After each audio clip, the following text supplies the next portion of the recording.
আসসালামু আলাইকুম বন্ধুরা, আসুন আপনাদের সাথে আজকে ঝটপট হেলদি অ্যান্ড টেস্টি একটা ড্রিঙ্কের রেসিপি শেয়ার করি। আজকের রেসিপিটা হচ্ছে বোরহানির রেসিপি। আর ইফতারিতে এরকম একটা বোরহানি থাকলে কিন্তু শরীর মন একদম মুহূর্তে চাঙ্গা হয়ে যাবে। তো প্রথমে আমি সব কিছু রেডি করে নিচ্ছি। এখানে আমি ব্যবহার করেছি ঘরে থাকা একদমই সাধারণ কিছু উপকরণ, যেগুলো আমাদের বাসায় সবসময়ই থাকেই আর কি।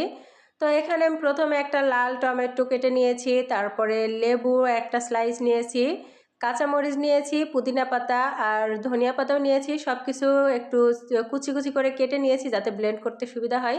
তারপরে ব্লেন্ডারের জারের মধ্যে সব কিছু দিয়ে দিলাম বিট লবণ, গোলমরিচের গুঁড়া, টেস্টিং সল্ট আর নর্মাল যেই সল্ট আমরা খেয়ে থাকি সেটা। তারপরে দিয়ে দিলাম পরিমাণ মতো মিষ্টি দই। আর এখানে মিষ্টি দই দেওয়ার কারণে আমার আর চিনি দিতে হয়নি, তবে টক দই দিলে কিন্তু চিনি দিতে হবে। তো সব কিছু দিয়ে একসাথে ব্লেন্ড করে নিয়ে তারপরে ছেঁকে নিয়েছি।